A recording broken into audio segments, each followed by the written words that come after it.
Bienvenidos nuevamente al curso Villamedic.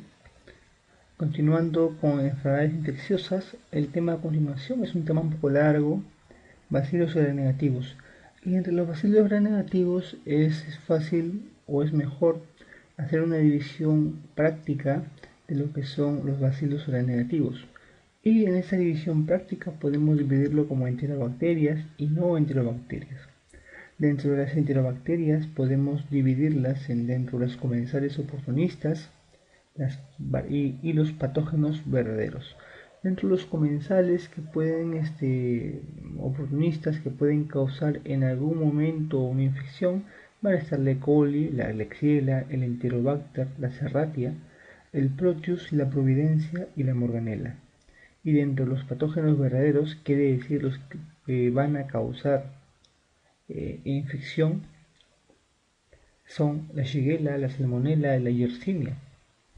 Dentro de las características generales de las enterobacterias tienen como características que no forman esporas, a diferencia del Clostridium, que son anaerobios facultativos, quiere decir que pueden ser aerobios o pueden ser anaerobios en determinadas condiciones, y que muchos de ellos cuentan con cápsulas y con flagelos. Estas cápsulas le van a dar un poder antigénico y un poder de resistencia contra la fagocitosis.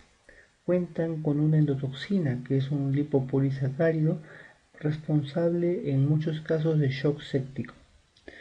Vamos a comenzar con la más conocida, la E. coli. La E. coli es la reina de muchas infecciones, así como el neumococo es el rey de las infecciones superiores, la E. coli va a ser la reina de las infecciones inferiores.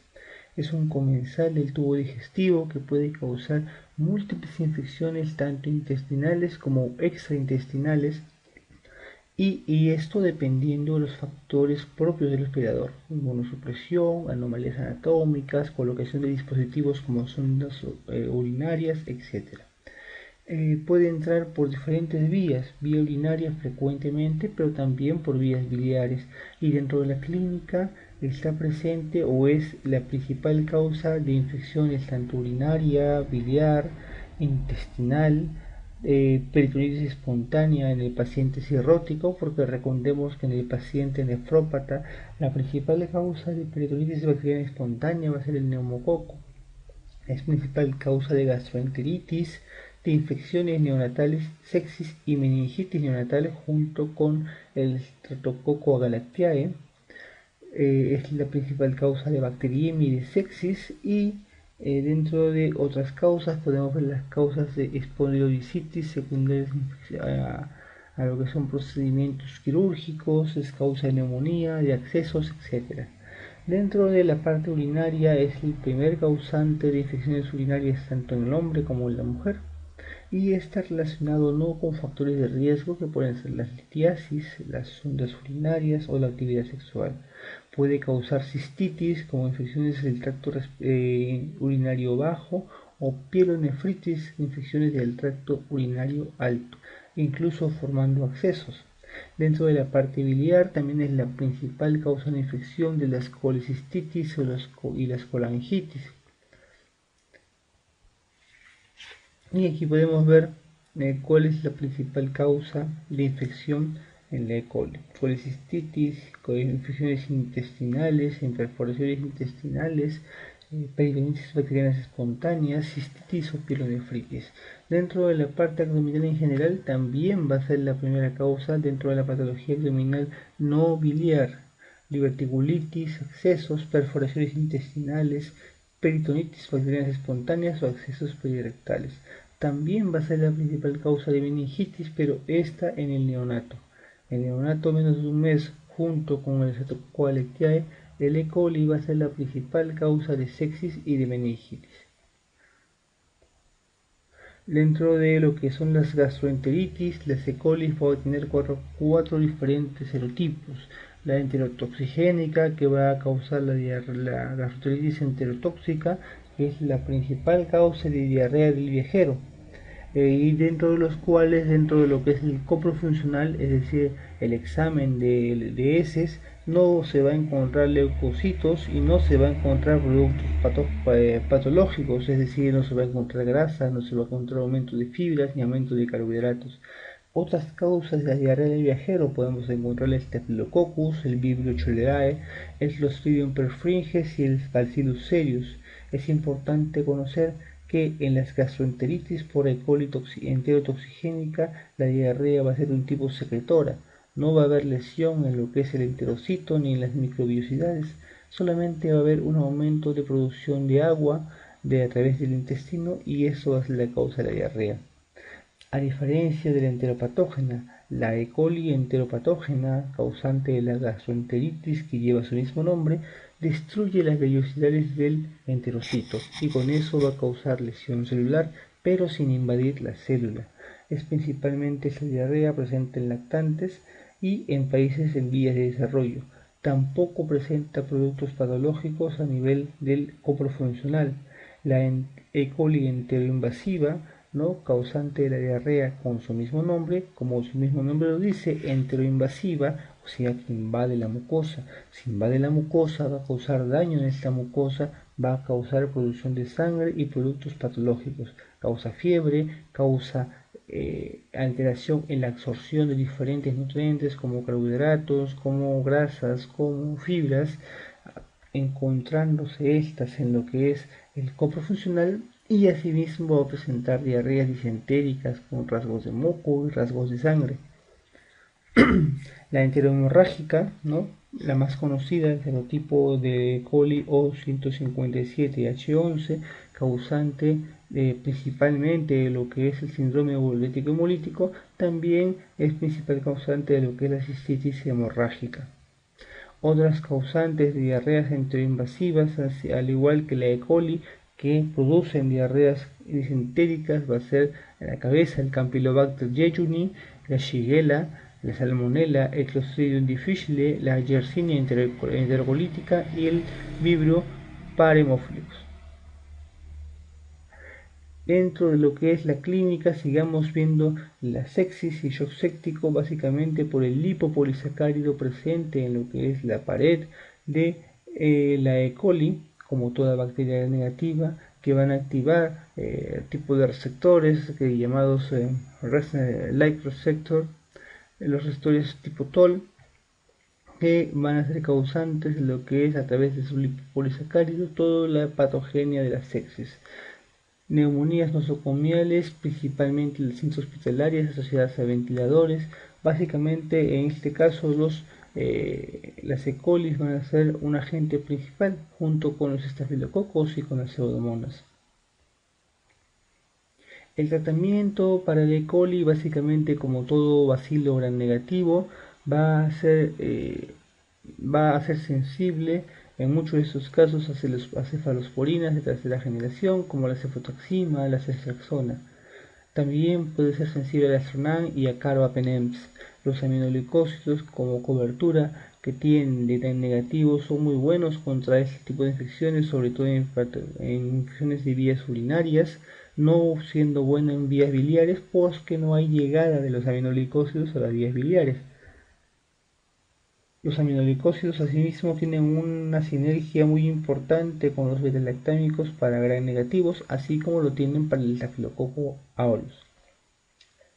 Dentro de lo que son los cuadros de enteritis o cistitis leves, las quinolonas también pueden ser una buena opción contra la E. coli. Lo malo es que las quinolonas ya han desarrollado una gran resistencia, o las E. coli han desarrollado una gran resistencia a estas quinolonas. El cotrimoxazol, dentro de lo que son vías urinarias, también ha sido víctima de una gran resistencia por parte de la E. coli, tanto que ya no se usa actualmente el cotrimoxazol, a pesar de que algunas guías americanas lo siguen promoviendo.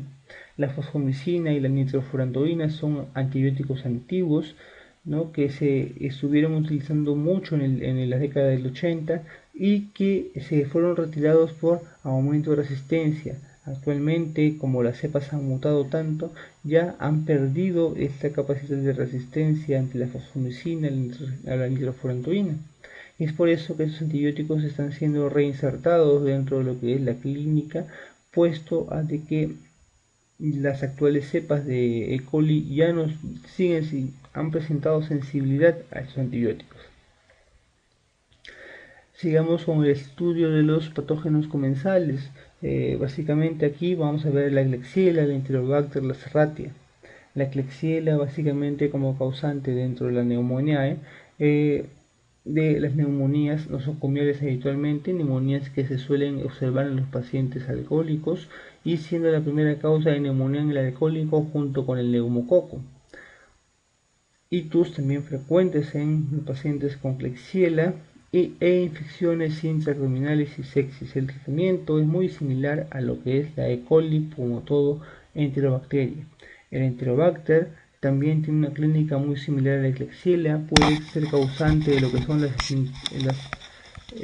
infecciones de los discos vertebrales, como las espondilodicitis.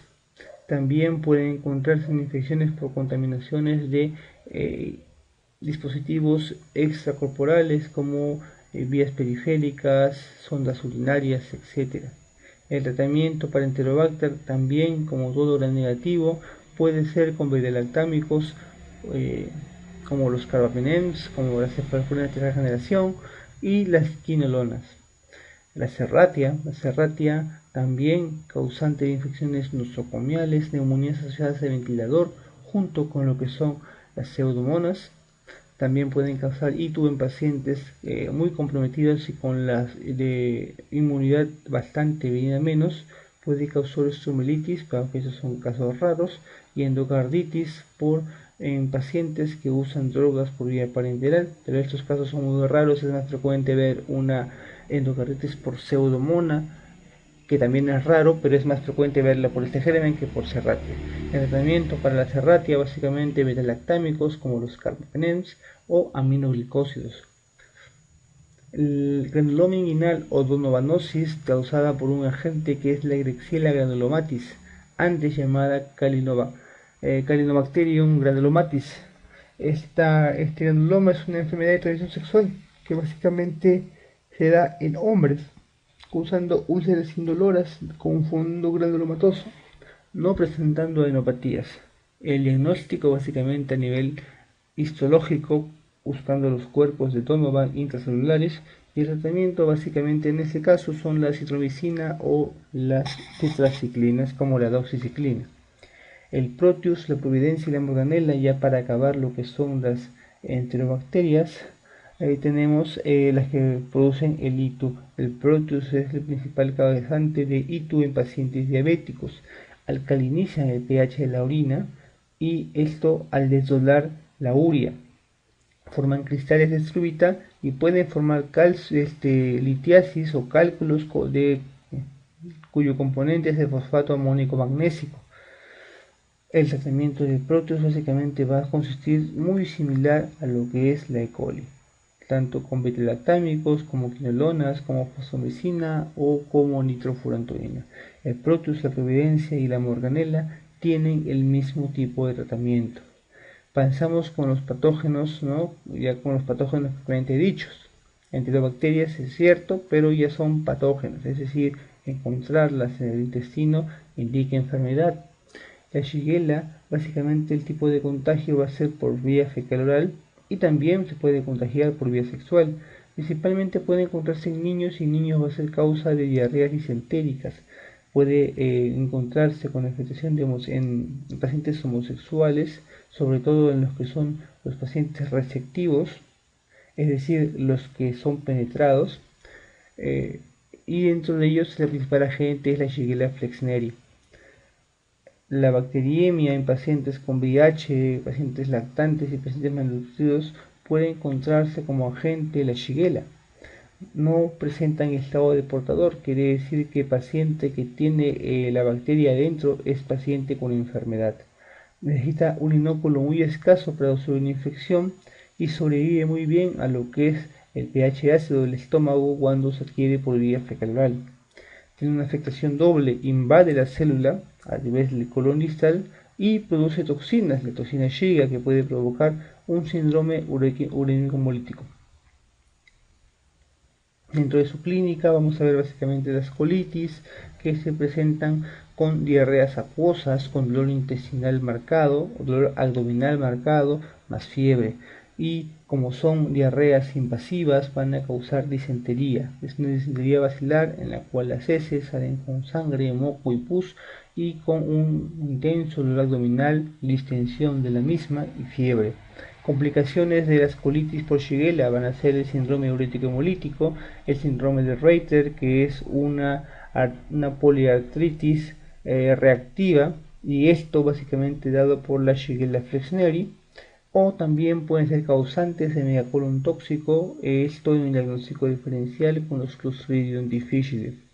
El diagnóstico básicamente de Shigella va a estar dado por examen de heces. Tenemos que aislar al microorganismo y por colonoscopía para poder diferenciarlo de las enfermedades inflamatorias intestinales como el Crohn o como la colitis ulcerativa. El tratamiento básicamente va a estar dado para las quinolonas y los beta-lactámicos como la ceftriaxona o la cefotaxima. No se usan antiperistálticos en diarreas por Shigella, es decir, no se usa loperamida ni ningún anticolinérgico si presentase disentería. La salmonela, otro patógeno, ¿no?, causante, básicamente nosotros conocemos de lo que es la tifoidea, pero puede causar otro tipo de infecciones no tifoideas en lo que son las cepas no tíficas o no paratíficas. La fiebre tifoidea o fiebre entérica es la principal manifestación clínica, tal vez o la más conocida de la salmonela, pero no la más frecuente. Las más frecuentes son las gastroenteritis o las fiebres paratifoideas, la bacteriemia, o incluso puede causar osteomielitis, infecciones por aneurisma aórtico, meningitis, artritis o colecistitis en pacientes predispuestos, es decir, anemias falciformes, pacientes con alteraciones hematológicas. Básicamente van a ser muy sensibles o muy susceptibles de adquirir una infección por salmonela. La fiebre tifoidea básicamente para el estudio de la salmonella tifi va a tener antígenos capsulares, el antígeno flagelar H, que indica básicamente un recuerdo inmunológico, es decir, esto podemos encontrarlo mucho en las aglutinaciones para salmonella. Ustedes en la parte clínica van a encontrar cuando piden aglutinaciones, que son aglutinaciones H y O. El H te indica infección pasada, es un recuerdo inmunológico, y la O, que es el lipopolisacárido actual, significa infección reciente en este momento, aunque las aglutinaciones ya no se usan como parte del bagaje de lo que toda la batería diagnóstica de salmonella por su gran reacción cruzada y su poca especificidad. Cualquier cosa te puede dar una reacción positiva para estos antígenos. Se necesita mucho inóculo bacteriano para poder ser infectado por salmonella, a diferencia de la Shigella, más o menos 10 a las 5 bacterias. El contagio fecal-oral de alimentos es el más frecuente y en ellos sí puede haber estado de portador a diferencia de la Shigella. Entonces, características muy importantes de diferenciar con la Shigella es de que en la salmonella sí puede haber estado de portador, sobre todo en pacientes con litiasis vesicular, y requieren mucho inóculo para poder causar infección, a diferencia de la Shigella. La patogenia, básicamente, como es fecal oral, llega hasta el hilo distal, hace una reacción con los folículos linfáticos, causando una bacteriemia asintomática, y por vía hematógena llega a lo que son los órganos del res, y de ahí causa bacteriemia en ondas. La fiebre tifoidea, característicamente dada en las primeras semanas por una fiebre prolongada, malestar general, cefalea, una lengua saburral con dolor abdominal y esplenomegalia por compromiso del res, que en la siguiente semana puede evolucionar a una fiebre continua con presentaciones cutáneas como una rociola tífica, es poco vista actualmente, con estreñimiento en adultos y diarrea en niños. A las 2 semanas de inicio del cuadro es frecuente ver las complicaciones propias de la salmonella como perforación intestinal o obstrucción intestinal, siendo causante también de perforación y de hemorragias intestinales. También puede causar manifestaciones neurológicas o multisistémicas. El diagnóstico básicamente va a ser clínico. Un paciente con fiebre tifoidea va a tener una fiebre con bradicardia y con leucopenia, ¿no?, a diferencia de lo que causaría muchas infecciones bacterianas, más o menos en un 25% de los pacientes se va a encontrar leucopenia con desviación izquierda.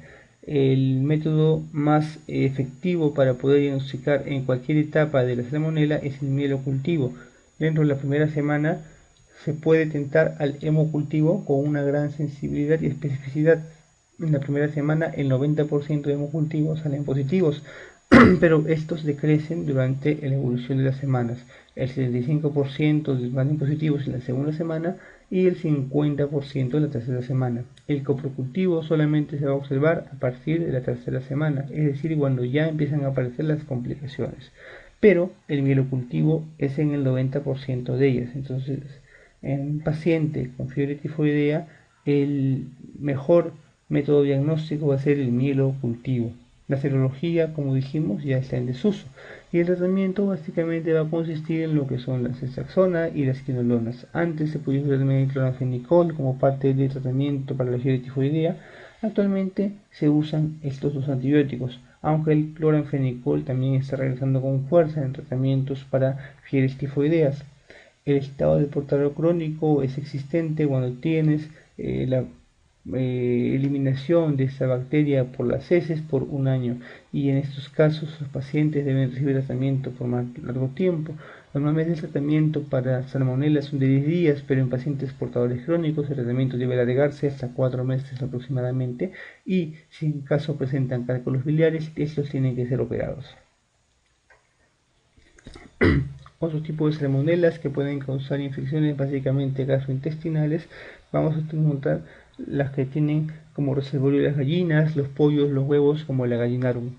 Este tipo de salmonela no suele causar o no suele tener características inflamatorias de las heces. El diagnóstico básicamente es por coprocultivo y no requiere antibióticos para poder tratarla, solamente medios,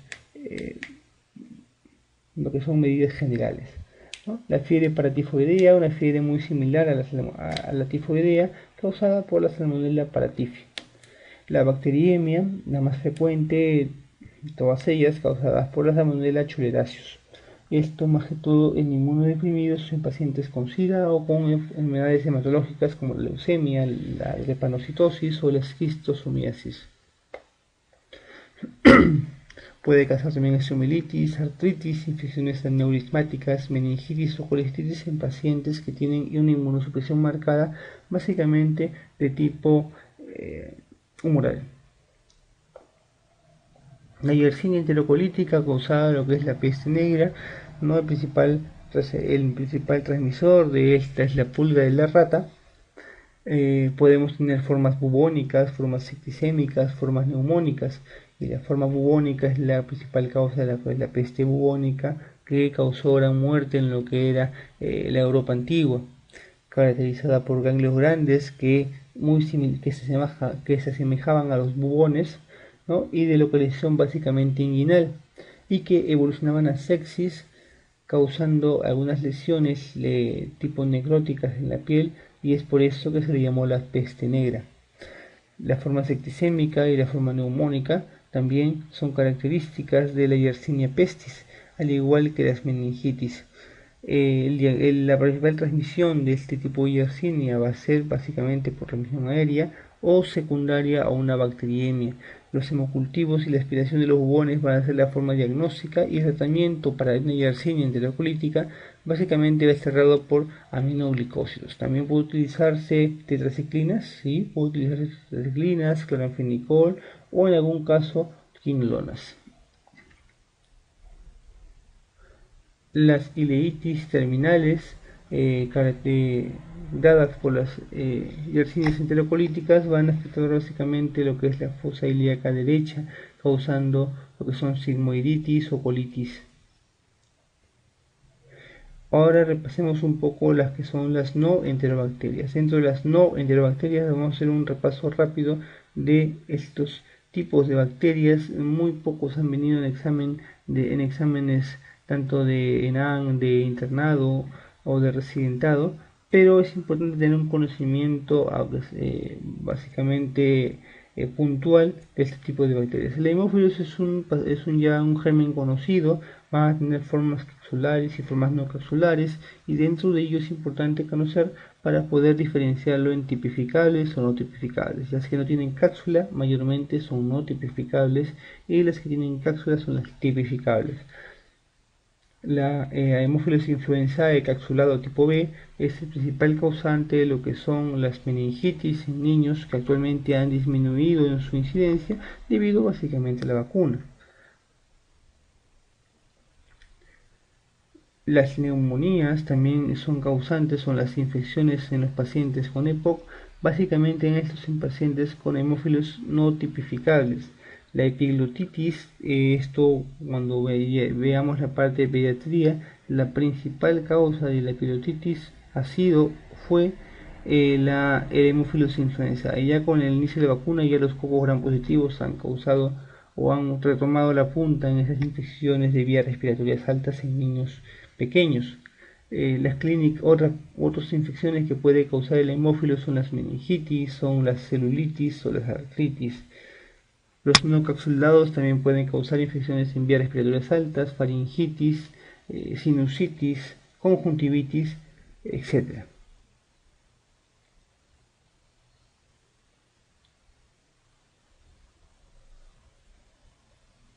El tratamiento básicamente para Haemophilus influenzae, como toda el bacilo gram negativo, va a estar dado por cefalosporinas de tercera generación, que era lo más usado. Antes se usaba la ampicilina mucho en Haemophilus influenzae, pero esto ya ha captado una gran resistencia a estos beta-lactámicos o a estas aminopenicilinas.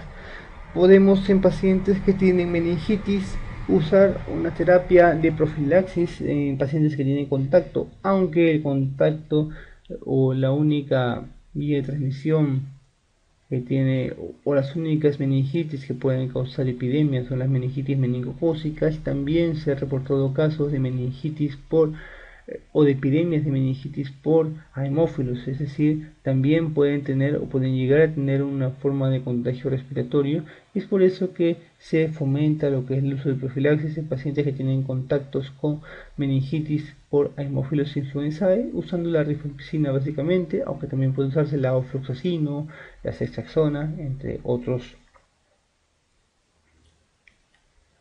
El Haemophilus ducreyi, principalmente causante del chancroide a nivel de lo que son las enfermedades de transmisión sexual. Estos básicamente caracterizados por úlceras dolorosas, de bordes sucios, no muy bien definidos, y que responden muy bien a las monodosis con ceftriaxona o a los tratamientos prolongados con macrólidos. La bordetela causada lo que era lo que son la tos convulsiva, ¿no? O el coqueluche. Estas últimas producen similarmente un cuadro de tosferina. Las parapertusis, las bordetelas parapertusis están bastante ligadas a lo que son las traqueobronquitis en animales, sobre todo en perros, pero también puede causar cuadros como síndromes pseudocoqueluchoides o síndromes coqueluchoides, que se asemejan bastante a lo que son la bordetela. La clínica básicamente principal de lo que es la tos convulsiva o pertusis va a ser las toses en quintas, es decir, un paciente que inicia un cuadro de tos, ¿no?, que puede llegar a la eritema o incluso a la cianosis, con una culminación de este ciclo de tos dada por un gallo inspiratorio. Estas quintas, llamadas muy conocidas anteriormente, pueden ser fatales porque pueden hacer de que el paciente requiera incluso ventilación mecánica. Tiene varios periodos. El periodo catarral.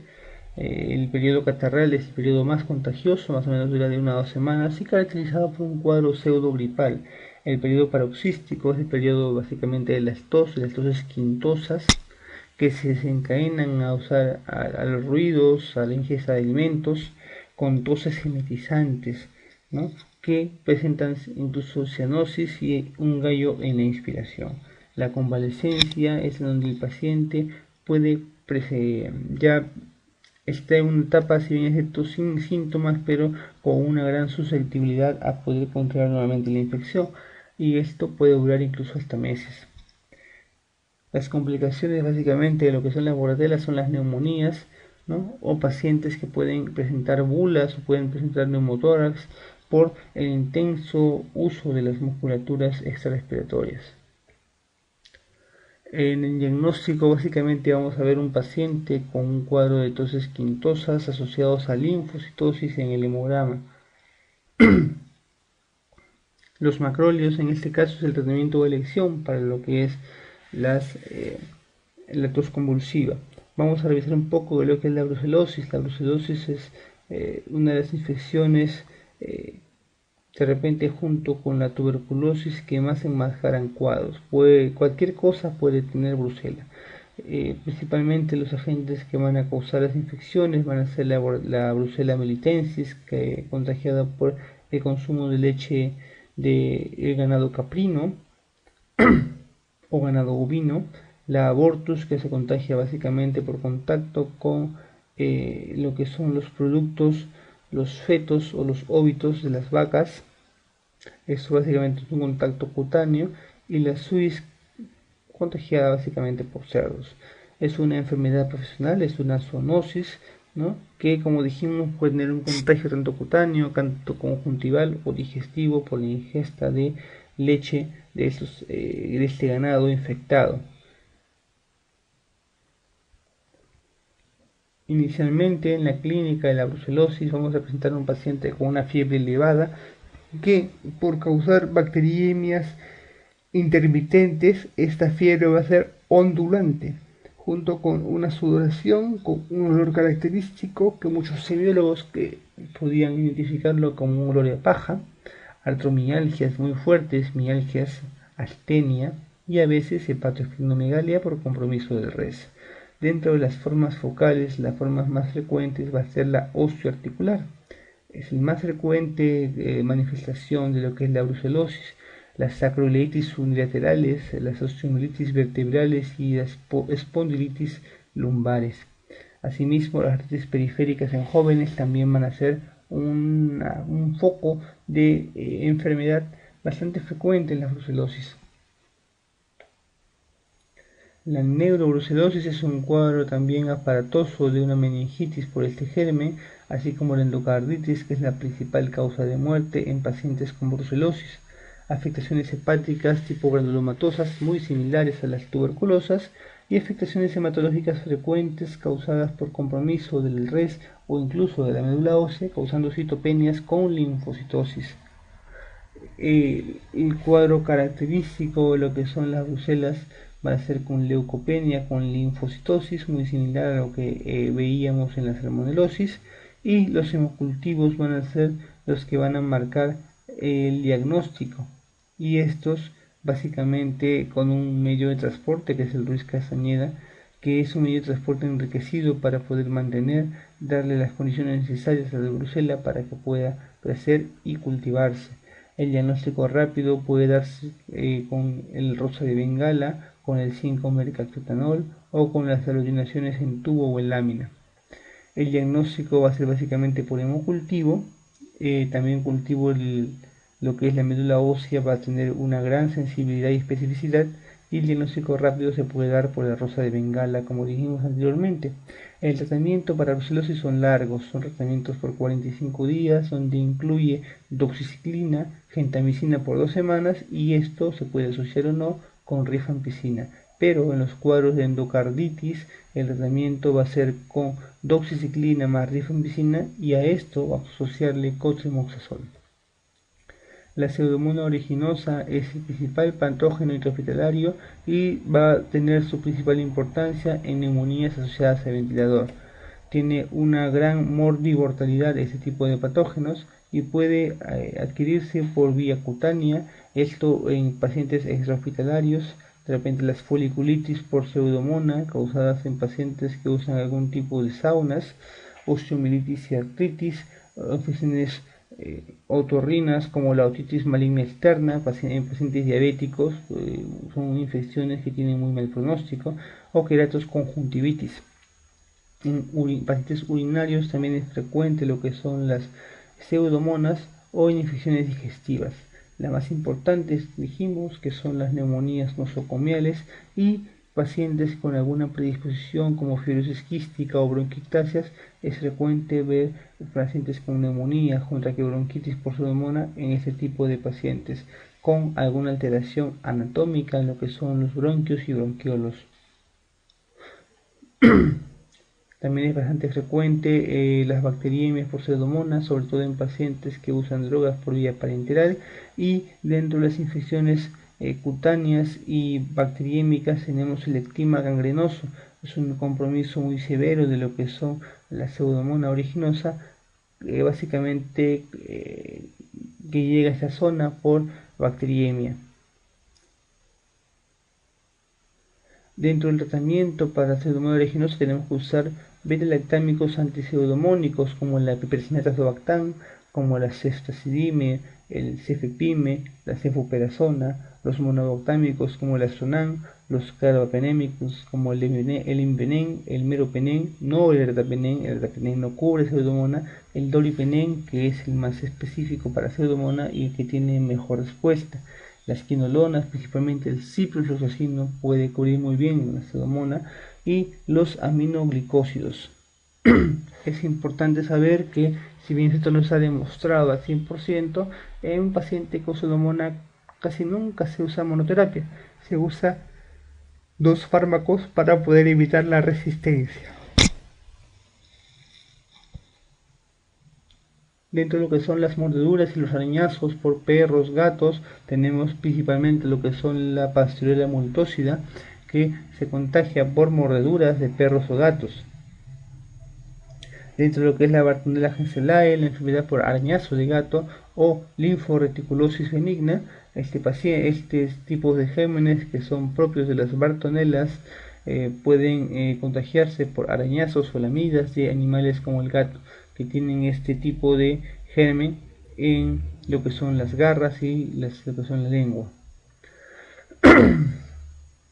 La Bartonella basiliformis principal agente, lo que son la fiebre de Carrión, que tiene, como sabemos, 2 etapas, lo que es la fiebre de la orolla, causada por una fiebre con anemia hemolítica y bacteriemia, y posteriormente una formación, la farsa verrucosa o de verruga peruana, causada por nódulos cutáneos. Recordemos que el tratamiento básicamente antes fue cloranfenicol, ahora son los beta-lactámicos los que tienen una mejor acción sobre este tipo de infecciones, sobre todo las cefaloporinas de tercera generación. El Acinetobacter es un agente muy ligado a lo que son las infecciones intrahospitalarias y básicamente infecciones asociadas a algún tipo de dispositivo, ventilador mecánico, sondas urinarias, catéteres periféricos, etc. La legionela neumófila causante de neumonías atípicas muy graves, es un aerobio que vive que requiere un medio de cultivo muy exigente y que vive básicamente en lo que son el agua, aguas estancadas o aires acondicionados, y la transmisión básicamente se da por aspiración respiratoria. Las neumonías por legionela neumófila van a responder muy bien a lo que son el tratamiento con quinolonas o con macrólidos. Hay Campylobacter jejuni, causante de diarreas disentéricas por una invasión del enterocito. Estos pacientes van a tener como parte de su clínica que pueden ser diarreas disentéricas que posteriormente pueden desarrollar cuadros neurológicos como lo que es el síndrome de Guillain-Barré. El tratamiento básicamente para el Campylobacter van a ser los macrólidos. El Helicobacter pylori, que es causante de lo que son las gastritis, las enfermedades por reflujo gastroesofágico, o lo que son los para gente para lo que son los cánceres por este tipo de germen. Básicamente en este cuadro la clínica va a estar dada por una gastritis que puede ser aguda o puede ser crónica atrófica, anemia ferropénica, úlceras duodenales o gástricas, o incluso muchos de ellos evolucionar al linfoma stipomal. El diagnóstico básicamente va a estar dado por biopsia de la zona de la lesión, ¿no? O puede seguirse con test del aliento de la ureasa o con serologías. El tratamiento básicamente va a estar dado por la tríada, la OCA, omeprazol, claritromicina, amoxicilina, aunque también puede utilizarse otros tipos de agentes como lo que es la OLA, omeprazol, levofloxacino, amoxicilina, o incluso pacientes pueden utilizar tetraciclinas, metronidazol, ranitidina y otro tipo de lo que son agentes como el sucralfato. El tratamiento básicamente había discusiones en lo que era entre 7 y 14 días. Al final se institucionalizó de que 10 días de tratamiento para el Helicobacter pylori eran suficientes para poder mejorar este cuadro. El vibrio, básicamente el Vibrio cholerae, causante de epidemias, causante de una diarrea secretora, esto por este tipo de lipopolisacáridos que forman QSLO1. En los países subdesarrollados siguen presentando miles de casos por este tipo de germen que viven en las aguas saladas, se transmiten de persona a persona de manera fecohídrica y que tienen una importancia muy marcada en lo que es el consumo de mariscos contaminados por este germen.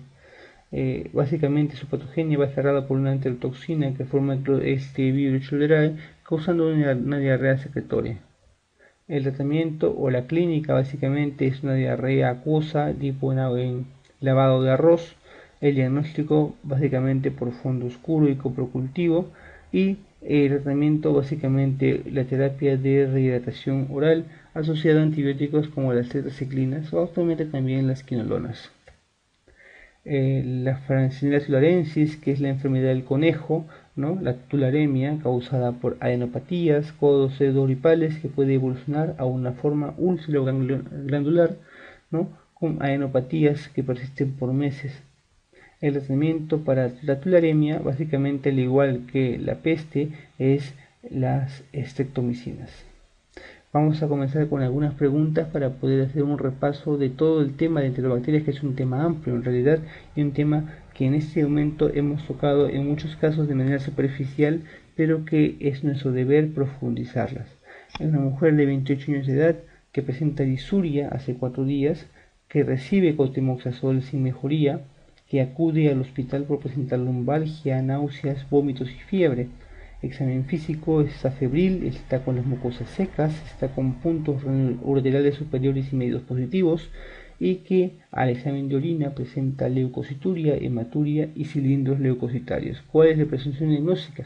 Bueno, en este caso es una paciente joven con síntomas urinarios bajos, entonces es posiblemente que tenga una cistitis, ha recibido cotrimoxazol en una dosis, es decir, no ha recibido casi nada, y que en ese momento ya presenta síntomas sistémicos. Podemos diferenciar las infecciones urinarias como bajas o altas. Las bajas mayormente solamente van a presentar síntomas locales, disuria, polaquiuria, tenesmo vesical. Pero cuando ya presentan compromisos sistémicos, es decir, fiebre, náuseas, vómitos, lumbalgia, ya hablamos de una infección urinaria alta, es decir, una pielonefritis. Y en este caso, una paciente joven sin ningún tipo de antecedente no gestante va a ser una pielonefritis no complicada. ¿Cuándo va a ser complicada? Cuando dentro de las características del paciente sea una paciente no joven y que no tenga ningún otro factor de riesgo. Si tiene otro factor de riesgo adicional, litiasis, anormalidades anatómicas, algún tipo de enfermedad crónica, ya es una pielonefritis complicada. Una primigesta de 18 semanas de gestación, asintomática y sin antecedentes patológicos, presenta al examen de laboratorio leucocitos de 25 a 50 por campo. ¿Cuál es el tratamiento de elección? Esta es una pregunta típica de ENAN, en las cuales seguimos poniendo lo que es la nitrofurantoína. Recordemos por ginecología de que dentro de lo que es la gestación hay una gran producción de progesterona. ¿Qué hace la progesterona? Relaja el músculo liso. ¿Qué es lo que hace la progesterona? Relaja la musculatura de los uréteres. Al relajar la musculatura de los uréteres, ¿qué es lo que hace? Que promueve hacia el ascenso de las bacterias desde las vías urinarias bajas hacia las altas, causando muchas veces cuadros de pielonefritis, y es por eso que dentro de todas las guías en ginecología el tratamiento para una infección urinaria se lo maneja como una complicada y con alto riesgo de pielonefritis. La nitrofurantoína en este caso es un antibiótico muy bueno para cistitis, pero no para infecciones altas porque tiene una pobre o nula penetración tisular. Es por eso de que esta clave, si bien esto ha sido la propuesta por ENAN, no es una clave adecuada. No podríamos usar amikacina, al menos no dentro de lo que son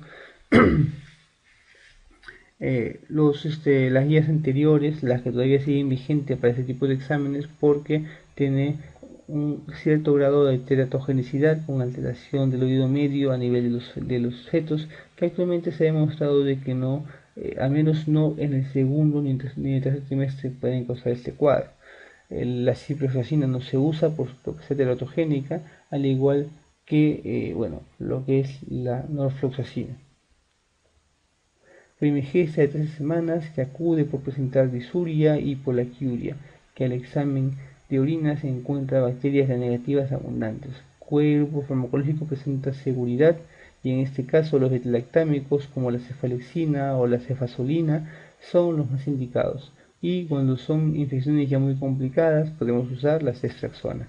La localización más frecuente de una infección intrahospitalaria es en donde, básicamente en la vía urinaria. ¿Por qué? Porque principalmente los pacientes intrahospitalarios suelen usar dispositivos como sondas Foley, los cuales hacen de que el ascenso de bacterias sea mucho más rápido por esta vía y causen infecciones urinarias muy frecuentes. La muestra preferida para poder establecer el diagnóstico de infección por Legionella, ¿cuál va a ser? Bueno, en este caso es muy importante saber de que, al igual que el neumococo, la Legionella bota un antígeno a través de la orina, y es este antígeno el que puede detectarse para poder determinar infecciones por Legionella. Paciente con fiebre, cefalea de 3 semanas, evolución, que presenta abruptamente dolor abdominal con abdomen en tabla. El diagnóstico más probable es perforación intestinal secundaria A. Si tiene un paciente que tiene fiebre, cefalea, de repente si es adulto está constipado y son 3 semanas de evolución, entonces básicamente el diagnóstico es una fiebre tifoidea. ¿Por qué? Las complicaciones de la fiebre tifoidea, recordemos, a las 2 semanas de su inicio, es decir, a partir de la tercera semana, van a ser o las perforaciones intestinales o las hemorragias intestinales. Pacientes de 70 años de edad que presentan desde hace 72 días fiebre en incremento, 72 días, wow, decaimiento general, dolor abdominal, cefalea y diarrea. Al examen clínico, palidez, hepatomegalia, tiene un hemograma con leucopenia y desviación izquierda, aglutinaciones, el H 1 sobre 160 y el O 1 sobre 320. Recordemos que las aglutinaciones ya no nos sirven para nada en realidad, pero básicamente el hecho de que nos las pongan es para hacernos ya dirigir la pregunta hacia lo que es una salmonella típica. Recordemos que la salmonella puede causar leucopenia con desviación izquierda y puede haber compromiso del res. En realidad 72 días es mucho tiempo de fiebre. Aquí hubo un error, normalmente debe ser 7 días de fiebre en incremento para poder hablar de salmonella. ¿Por qué 72 días de mucho tiempo? Porque recordemos que a la tercera semana ya se presentan las complicaciones típicas de la salmonella, que son básicamente en este caso la perforación intestinal o las hemorragias intestinales. Así que cambiemos esta pregunta y pongamos, para que la clave sea fiebre tifoidea, es un paciente de 70 años que presenta fiebre hace 7 días, porque si fuera 72 ya es demasiado crónico para salmonella, ya habría perforado, ¿no? Varón de 25 años de edad que desde hace 2 semanas presenta fiebre y cefalea intensa, al examen temperatura de 39, bradicardia, pulso dícroto, hepatosplenomegalia, ruidos hidroaéreos aumentados. ¿Cuál es el diagnóstico? Bueno, aquí ya es un cuadro ya más creíble. Son 25 años del paciente que tiene 2 semanas con fiebre y cefalea intensa. No dice algún cambio en el ritmo defecatorio, pero indica que tiene fiebre y bradicardia. Es muy importante saber que dentro de los cuadros de fiebres tifoideas es muy frecuente ver la fiebre con bradicardia. Mayormente un paciente con fiebre debería tener taquicardia, pero en estos casos producen una disautonomía y producen bradicardia con temperaturas altas y un pulso llamado dícroto con compromiso de res. Es decir, en este caso, la fiebre tifoidea es el diagnóstico principal en este paciente. 35 años de edad este paciente que presenta presenta un tiempo de enfermedad de 3 semanas, artralgias, mialgias, cefalea global, sudoración generalizada y temperatura ondulante. Al decir temperatura ondulante ya quiere decir que tiene una fiebre ondulante y nos hace pensar básicamente en lo que es brucela y que tiene hepatosplenomegalia. Entonces, ¿qué análisis es prioritario para este paciente, básicamente lo que son las aglutinaciones en tubo o en lámina que se usan para brucela. Aunque el principal sería la rosa de Bengala, que es el diagnóstico más rápido, que tiene un mejor valor epidemiológico, o en todo caso los mielocultivos o los hemocultivos.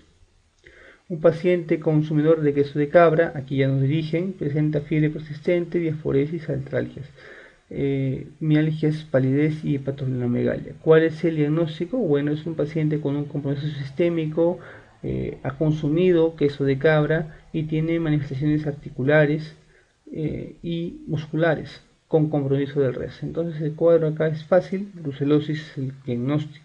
El compromiso articular más frecuente en la brucelosis crónica. Aquí hay de verdad una discusión bien marcada.